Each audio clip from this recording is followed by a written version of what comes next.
So you just got your CDL. Congratulations. Um, you know, I want to get to the good parts, but or you're thinking about getting your CDL. I have to say this first. You know, you have to be completely realistic. This ain't just a job. I'm going to be completely honest with you. And you may have a lot of people that say otherwise, but to be completely honest, this is the truth. Though you have people that are delusional, and I'm not one of them.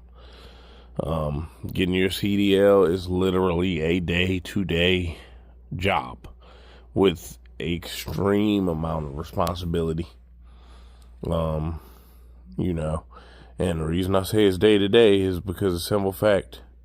You should thank God every day that you get out of that truck, and pray to God every day before you get into it, because you could be driving for 20 years, and I've seen this happen, and then it just takes one bad day and you could die. People blow a steer tire after they've done a pre-trip inspection. Saw nothing wrong with it. Tire pressure, no lights on the truck. I've seen that happen.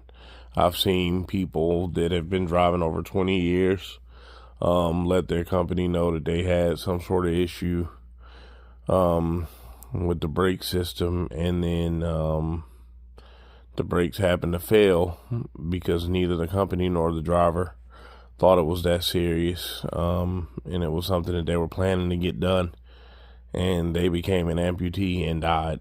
And this was a husband and wife, that I know of. I have seen people that have done their pre-trips, did everything correct, and then they've driven through a weigh station and they got flagged in and got so many tickets and violations for things that were truthfully out of their control, because it doesn't matter. This is not, unfortunately, it doesn't matter if you do everything right with truck driving. It's up to that officer's discretion. Just to be completely honest, yeah, you could sit up here and say, you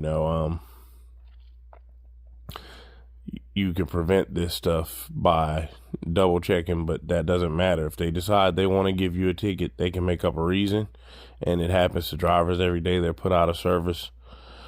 Their PSP gets ruined, their CSA score gets ruined, and then they're unhireable by any company, can't get insurance.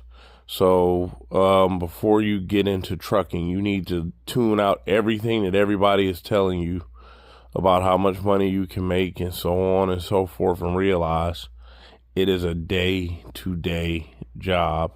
And it's like I said, the best thing you can do is take it as serious as you can, because you're driving a building.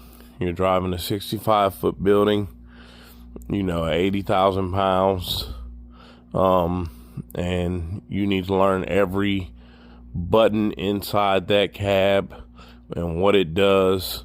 I'm going to do more videos on this, to dig deeper in, but this is just for people who thinking about getting a CDL or new drivers. Lastly, if you do have your CDL and you just got it, remember that company that you work for, that ain't their CDL, and you're only as useful as your CDL. So if they tell you to do something that could cost you your CDL, you need to make the decision, hey, am I going to ruin my CDL for this company? Because if this company causes me to ruin my CDL, I'm no longer useful for this company. And I've seen that happen to drivers as well. A company will tell them to do something that they shouldn't do. They go and do it. They get in violation, and then their CDL is destroyed. And once in some cases, you can lose it and not get it back. So that company is not your boss. Your CDL is your boss. I don't care what no company tells you. I don't care what no one tells you.